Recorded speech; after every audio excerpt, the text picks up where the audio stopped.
No Nordeste, aquela estrela cadente que aparece no meio da noite é chamada de zelação. E geralmente quando aparece, os mais antigos diziam, Deus te salve, zelação. Era uma forma de atrair sorte para a família, bênçãos para a família. E eu digo mais ou menos assim, uma estrela fulgurante corta o sertão brasileiro, dia 13 de dezembro de 12, ali no roteiro, nascia Luiz Gonzaga, nosso maior sanfoneiro. E Januário, seu pai, olhando aquele clarão, vendo a chegada do filho, teve linda inspiração, sorriu e disse bem alto, Deus te salve, zelação. Januário José dos Santos, tocador de concertina, perito em concertar foles, guardou então na retina esse bendito presságio da estrela matutina.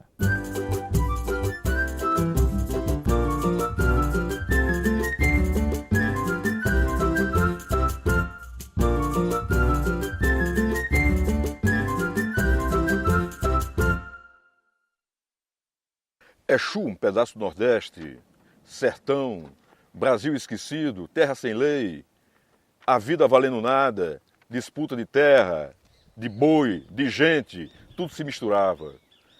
Em Exu, famílias, 3 famílias, Sampaio, Alencar e Saraiva, se digladiaram por muitos anos, um matando o outro, a tiros, a bala, por causa de terra, briga de terra, de poder político na região. Gente querendo transformar gente em boi, povo em boi, a vida dura, a vida severina. Luiz Gonzaga nasceu aqui, na Fazenda Caiçara, tudo de propriedade da família Alencar. E ele era filho de Santana, que era filho dessa terra, desse pé de serra do Exu, e de seu Januário, que veio lá do Pajeú. E aqui casou-se com ela. O batizado de Luiz Gonzaga foi interessante. A família é muito humilde e eles nem tinham assim um sobrenome definido. E eles chegaram para batizar o menino e o padre perguntou. Também valia até como registro civil na época, né? Como é o nome da criança? Aí ele disse Luiz. Luiz de quê? Só Luiz. Não, vamos botar Luiz Gonzaga em homenagem ao santo francês, São Luís Gonzaga. Vocês concordam? Aí os pais de Gonzaga, sim, a gente concorda. O sertanejo sempre concorda com o que o padre diz, né? E aí o sobrenome do menino, ele disse, não tem, vamos botar do nascimento, ele nasceu mês de dezembro, né? E Luiz em homenagem a Santa Luzia, porque ele nasceu dia 13, que é o dia de Santa Luzia, né? Então ficou Luiz Gonzaga do nascimento, e ele era o único da família que tinha esse sobrenome. Os demais se chamavam o nome do pai, José Januário dos Santos, Francisca Januário dos Santos, que é a Chiquinha Gonzaga e o Zé Gonzaga, né? Eles adotaram Gonzaga depois, artisticamente, porque isso rendia mais dividendos em termos de carreira musical. A brincadeira dele mais mesmo era brincando assim, de pegar umas folhas de mamona e fazia uma sanfona. Ele gostava dessas coisas todas assim. Depois fazia cachimbo daquele talo da mamona, ele fazia um cachimbo e sentava a pular mais os outros, aquele horror de menino, tudo fumando no cachimbo. Fumando as folhas de mamona dentro, ele enchia o cachimbo, ficava lá sentado, tudo fumando. E quando foi ficando maiorzinho, manejava a harmônica do pai e aprendeu a tocar e cantar. Eu acho que cantar ele puxou da parte da mãe, porque o pai não cantava. O pai tocava, mas não cantava. Também aquele gênio assim muito dado, muito capaz de se dividir com quem quer que fosse, ele também puxou da mãe, que o pai era mais cara dura, viu? Eu acho que Dona Santana não gostava quando o Januário ia para os sambas e chegava no outro dia de manhã com magros trocados no bolso, ia ter que dormir porque tinha passado a noite acordada e ela que tinha que cuidar da lavoura, né? Então ela não queria aquilo para os filhos. Na verdade, Santana queria que os filhos estudassem, e só que não era possível. As crianças das famílias mais humildes não tinham acesso à educação. Então ele foi aprendendo a tocar essa harmônica e ia para a casa de meu avô, acompanhar meu avô. Meu avô saía para advogar, para politicar, para receitar os doentes. Ele era metido a tudo isso, né? Então, Gonzaga acompanhava numa carga, levando água, levando os processos, levando lanches, porque as estradas eram vazias. A população era muito pequena, né? E aí, na casa de meu avô, minha tia ensinava Gonzaga a se servir na mesa como um adulto, usando o talher corretamente e tudo, minha tia Lica, que já é falecida. E ele aprendia aqueles modos. Ele toda a vida foi uma pessoa de boas tendências. E meu avô era metido a letrado, sabe, chique, etc e tal. E ele acompanhava o meu avô sem deixar lacuna. Quando era menino, ele tinha uma admiração enorme por Lampião e o seu bando. Aliás, não era novidade. A maioria, boa parte dos moleques daquele tempo queriam ser cangaceiros, né? Admiravam o Lampião. Por quê? Não sei. Né? Porque Lampião não foi flor que se cheirasse, né? É certa feita Lampião passou lá no povoado, o povo da região ficou muito apavorado e seguia para Juazeiro, o cangaceiro afamado. Foi quando ele recebeu a patente de capitão das mãos do padre Cícero para combater a coluna Prestes. A coluna Prestes passou para um lado, Lampião foi para outro, que ele não era besta. As famílias se esconderam com medo de Lampião. Januário e sua gente arrumaram um matulão e foram se esconder sob um pé de sombrião.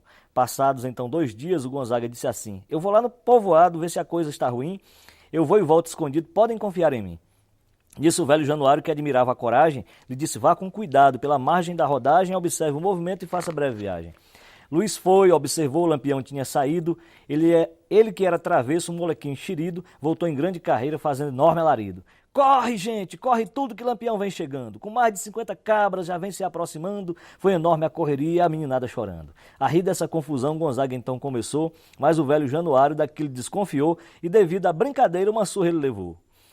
Quando ele foi crescendo, como eu já disse, com 8 anos, 20 anos, aí ele tomou conta da sanfona do pai e aí começou tocando. Na sua infância matuta, Gonzaga viveu feliz, brincando com seus irmãos, teve a vida que bem quis e aprontou travessuras conforme a história diz. Quando seu pai Januário deixava a sua oficina e seguia para o roçado, Gonzaga então se destina para lá a fim de aprender a tocar uma concertina e de nada adiantava Dona Santana ralhar. Quando ela se descuidava, ele tornava a voltar, agarrava uma sanfona e se danava a tocar. Seu pai o viu certa vez num velho fole tocando, em vez de o castigar, ficou de longe escutando. 10 dedos tão pequeninos, notas tão belas tirando. O casamento do Miguelzinho, Januário estava doente, não podia ir tocar, e eles contrataram o mestre Duda, que era um sanfoneiro muito reconhecido na região. E nesse tempo, até os sambas matutos tinham distinção de classe. Os moradores, os agregados, os pretos dançavam numa latada que ficava longe da Casa Grande e os brancos, os ricos, dançavam no salão nobre da Casa Grande, né? Então o mestre Duda foi contratado para tocar no salão nobre e Gonzaga foi contratado para tocar na latada. Mestre Duda, quando chegou na casa de Miguelzinho, comeu frango, comeu uns perus, andou tomando umas cachaçinhas e aí passou mal. E disse que não podia mais tocar. O que fizeram então? Botaram Gonzaga para tocar no alpendre, porque a música era ouvida tanto por quem estava na sala quanto por quem estava na latada. À meia-noite, mestre Duda levantou-se, bateu no ombro de Gonzaga e disse: esse menino é um monstro para tocar. Gonzaga disse que foi o maior elogio que ele recebeu em toda a sua carreira como artista. Foi esse elogio de mestre Duda, feito quando ele tinha 12 anos de idade. Quando ele ficou já um rapazinho, já estava talvez uns 14 ou 15 anos, aí meu avô disse: Gonzaga, vai embora, porque você já tem talento para desenvolver e ganhar sua vida melhor. E eu não posso lhe pagar nada aqui, que lhe ofereça outro futuro. Então ele foi para a cidade, lá já começou a namorar e frequentava uma escolinha. Aí já não saiu analfabeto de tudo, né? Mas ele já começou a ler, escrever na cidade e namorar com uma moça média, classe média. Depois disso, uma paixão foi seu norte e sua guia. Nazinha era moça branca e o pai dela não queria, devido ao preconceito que nesse tempo existia. Uma grande confusão depois disso resultou. Gonzaga foi para a feira e ao homem desacatou. Santana, mãe sertaneja, duramente o castigou. Ele então fugiu de casa, no exército se apresentou na capital Fortaleza. O Gonzaga se alistou e na vida militar quase 10 anos passou. Aí pergunta: Luiz Gonzaga, Inhô, olha, aqui ninguém diz Inhô, aqui diz pronto. Se você vai ser soldado, tem que aprender que não se diz Inhô, se diz pronto.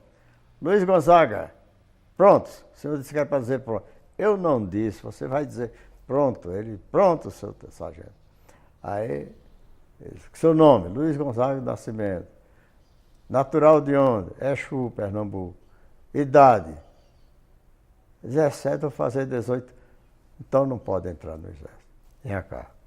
Você não tem idade para entrar no exército, você está muito novo, a não ser que tenha autorização dos pais. Você volta lá para a sua terra e traz a autorização dos pais e você entra. Ele, isso eu não posso. As condições que eu saí do Exu não dá, seu sargento. Dê um jeito aí para mim. Eu tenho que sentar praça. Eu não tenho mesmo o que fazer aqui, não tenho emprego. E eu voltar para o Exu também não dá. A sargento ficou com pena dele e disse, bom, vamos fazer o seguinte. Quando eu perguntar a sua idade, você disse que tem 21 anos. Aí voltou a formular as perguntas. Ele fez amizade com um major, e o major, querendo fazer uma homenagem à esposa dele, fez uma seresta, uma sanfona do Luiz Gonzaga, né? O Luiz Gonzaga foi à noite para tocar para a esposa desse major. E o major ficou muito encantado com aquela sanfona e com o jeito dele tocar, e queria depois ajudar o Luiz. E essa ajuda ele levou o Luiz até a banda para fazer um pequeno teste para que ele ficasse permanente lá na banda. O tenente da banda, ao mandar ele tocar uma partitura, ele não tocou, porque ele não sabia ler música. Ele pediu que o mestre da banda dissesse o que era que ele tocaria, né? Mas o mestre da banda não aceitaria a gente dessa maneira, que não soubesse ler. E disse que ele não tocava nada. Ele tocava muito para as negas dele e não para a banda. Ele ficou muito chateado, e o major também, que levou ele até a banda, e tentou ajudar ele de outra maneira. E foi quando ele apresentou o Luiz ao seu Cardoso, que era um corneteiro aqui do batalhão. Aí o seu Cardoso começou a ensinar as notas musicais da corneta para ele, né, para o Luiz. E quando surgiu uma vaga para São João del Rei, aí ele foi voluntário para ir para esse quartel, e lá foi que ele exerceu a função dele de corneteiro.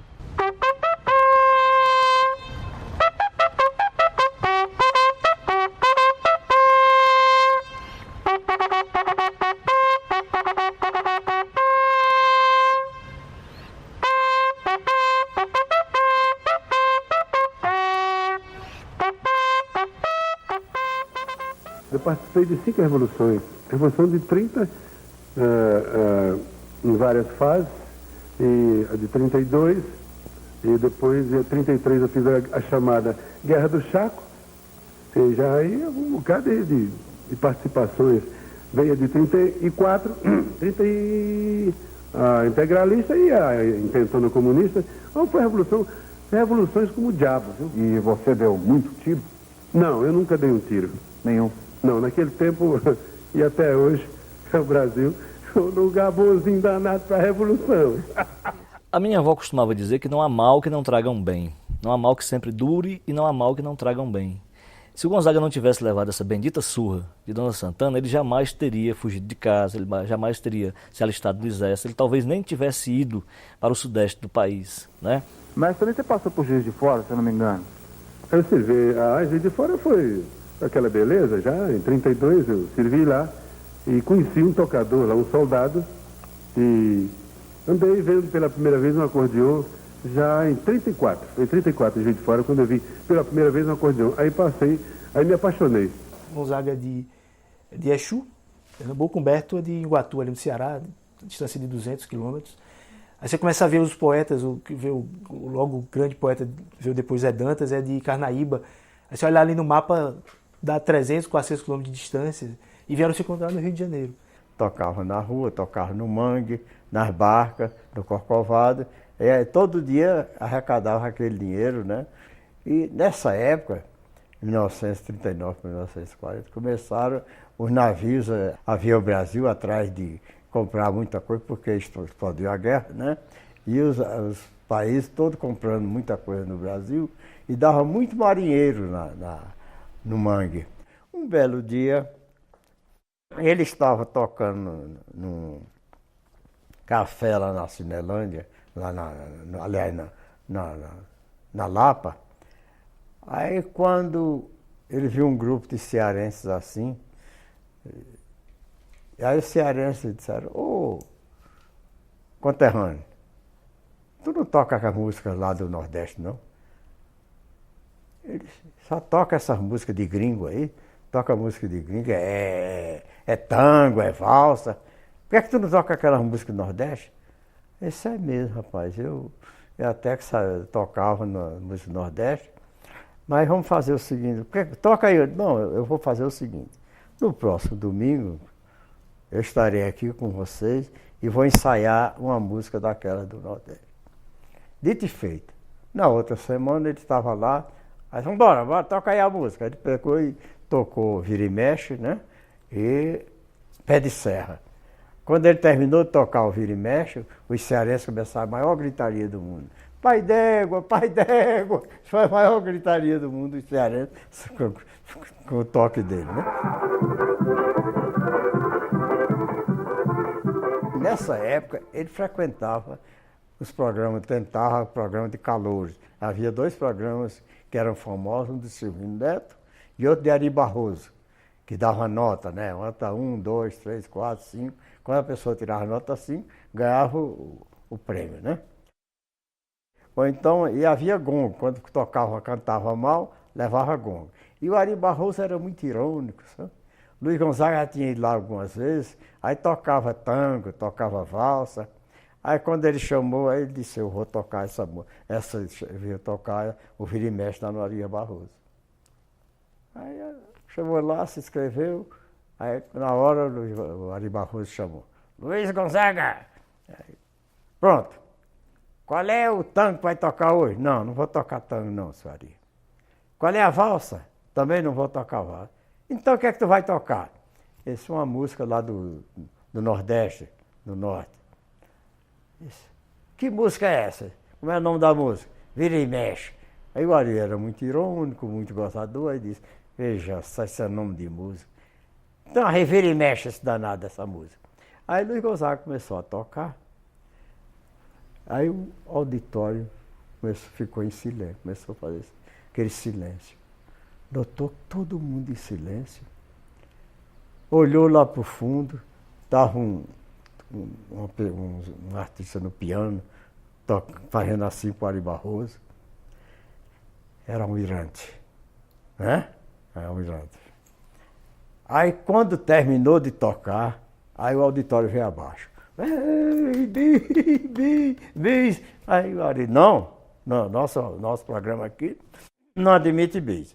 O rapaz vai tocar mais tarde no programa sertanejo que temos aí, depois das 9 horas, ele vai tocar no programa sertanejo. Aí vocês vão ouvi-lo. E nesse dia, o Luiz ganhou a nota 5. Nota 5 e um prêmio de 150 mil réis. Ele era sanfoneiro lá na Rádio Nacional.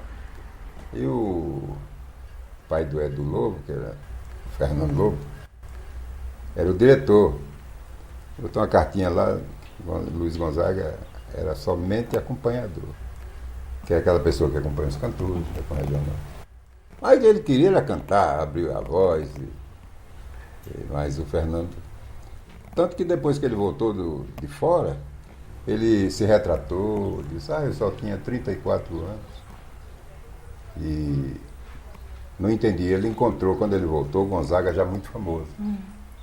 E da forma que ele não queria, cantando. Mas ele venceu muito preconceito e trabalhou muito para que eu e muitos sanfoneiros que tem por aí seguissem a trilha dele.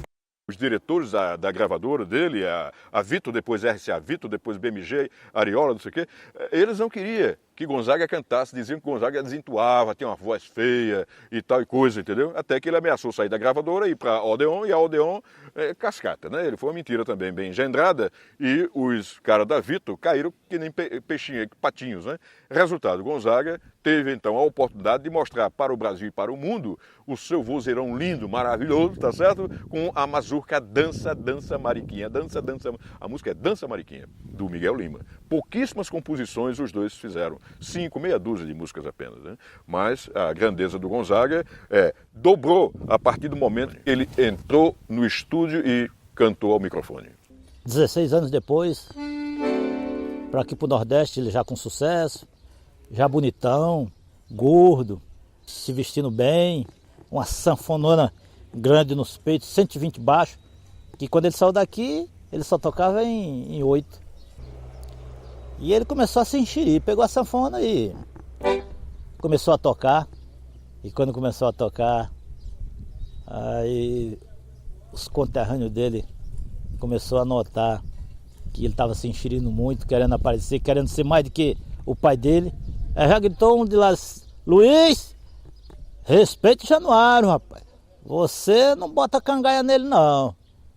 Você respeite Januário, que ele é o maior daqui da região. Aí Tio Gonzaga pegou e bolou uma música e...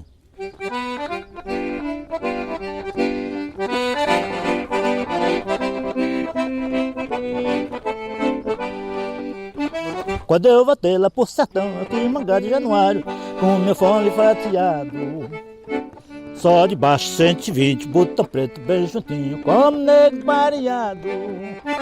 Mas antes de fazer bonito, dei passagem pro granito, foi logo me dizendo: de Taboca, Rancharia, de Salgueira, Bodocó, Januário é o maior. E foi aí que me falou meio zangado, velho Jacó: Luiz, respeita Januário. Luiz, respeita Januário. Luiz, tu pode ser famoso, mas teu pai é mastioso, com ele ninguém vai. Luiz, Luiz, respeita os oito baixos do teu pai. Luiz, respeita os oito. Eu acho que essa volta foi uma coisa muito importante para o Nordeste brasileiro. Eu acho que para aquela região ele voltou para... Eu acho que ele teve uma missão nesse mundo e ele apaziguou aquela terra, ele apaziguou aquela gente, que tinham 3 famílias que brigavam, que se matavam, e ele conseguiu estabelecer a paz. Ele era engraçado, assim, fazendo show. Assim, no dia a dia, eu não achava ele muito engraçado, não. Ele era meio fechado. Era um sertanejo daqueles meio brabo. Se ele tivesse nascido no Nordeste, lá em Exu, fosse dono de terra, fosse um barão, como o Barão de Exu, evidentemente que o Brasil não teria um artista. Ele seria aquilo, né? Ele seria um coronel. A alma de coronelismo permeou a vida de Luiz Gonzaga, sem dúvida. O detalhe é que eu não sei explicar direito, porque eu não sou psicólogo, nem psiquiatra, né? Mas eu acho que ele agradecia o fato de ter conseguido sobreviver. E essa forma de agradecimento ele dava, retribuía com dinheiro, com sanfonas, com pessoas que ele achava que tinham talento também. Eu estava tocando com uma outra. Era daquela sanfona de 4 baixos, uma Hering, de botão, daquela de brinquedo. Aí ele falou: toma, eu vou dar uma sanfona de verdade para você. Aí eu agarrei a sanfona, não larguei mais. Quando sabiam que Luiz Gonzaga ia chegar, no outro dia, bem cedo, 7 horas da manhã, já tinha gente na porta dele. Aí tinha fazendeiros para tentar pedir algumas coisas através de político, mas também tinha pobres para pedir remédio, pedir cesta básica, pedir um tijolinho para fazer uma casa. Tinha gente aqui que tinha cara de pau de vir querer pedir prestação para comprar um carrinho, uma carroça. E Tio Gonzaga atendia. Ele era um verdadeiro prefeito sem gabinete. E ele sempre fez isso. Comprou um jumento que o cara tava batendo no jumento num crato. O jumento caiu com o peso, que não aguentou, morrendo de sede, e o cara batendo com o chicote do jumento, Gonzaga saiu doido, saltou do carro, pegou na mão dele: não faça isso não! Você quer, acho que eu vou botar a carga em você e vou meter no cacete pra você se levantar. Vá buscar água. Trouxeram uma bacia, o pobre do jumento bebeu tudo. Você tá vendo? Eu quero beber nada. Aí eu tava: botei o jumento. Mas você vai vender esse jumento, você não vai bater mais nesse jumento. Eu vou comprar o diabo desse jumento. Chegou a capa: não, eu vou. Já veio a minha capa, pega dinheiro, compra um jumento, que o homem estava batendo no jumento. Eu acho que o Luiz Gonzaga foi talvez o maior político sem mandato. Né? Talvez tenha sido o maior político sem mandato. Porque ele tinha um objetivo claro: eu quero um desenvolvimento para a minha terra. Então, desde lá no primeiro protesto junto com Zé Dantas, Vozes da Seca, né, dizendo que não aceitava esmola, queria trabalho, queria emprego para suas pessoas. Aí falou: Luiz Gonzaga apoiou a ditadura. Então, ele foi militar, ele exerceu durante 10 anos a sua carreira como militar. Mas as pessoas esquecem, às vezes, Gonzaga, em 68, ele gravou Para Não Dizer Que Não Falei das Flores, de Geraldo Vandré. As pessoas não sabem que no atentado lá do Rio Centro, da bomba, foi Luiz Gonzaga que anunciou que a bomba tinha explodido. Ele estava lá no movimento pelas diretas já. Então o Gonzaga, ele queria estar do lado do poder, que ele enxergava, a forma de sertanejo de enxergar isso, que estando lá do poder, ele levaria desenvolvimento para sua terra. Eu lembro de um show em Goiânia, eu acho que foi em Goiânia, que na hora do almoço a gente fez um show para a Arena e à tardezinha a gente fez um show para o PMDB. Não tinha problema. Telefone, agência do Banco do Brasil, asfalto, eletricidade, tudo isso o Gonzaga levou para lá. Ele não pedia empréstimo ao governo para as terras que ele tinha, que ele também tinha terra, era fazendeiro, criador de boi, tá certo? Ele nunca pediu empréstimo nenhum ao BNDES, ou quem quer que seja, a quaisquer organismos políticos, o Luiz Gonzaga pediu nada. O que ele pedia aos políticos da sua terra, agindo aqui no Congresso, era exatamente benfeitorias para a sua terra. Gonzaga morreu na miséria. Só não porque ele tinha um poder, tinha uma propriedadezinha, umas coisas, e alguém deu um jeito, dava um jeito para manutenção dele. Mas dinheiro mesmo, ele não tinha dinheiro, não. Muita gente chega às vezes e pergunta, se o Luiz morreu rico, mas depende o que você encara como riqueza. Eu acho que ele morreu milionário, entendeu? Porque ele ajudou tanta gente. Canta, Luiz, canta, Luiz, tua sanfone, teu cantar me faz feliz. Canta, Luiz, toca pra nós, quero dormir, acordar com tua voz. Aí, fez um discurso arretado. Saudade, né, Domingo? Muita, pra mim é mesmo que ele tá vivo. É. É uma coisa.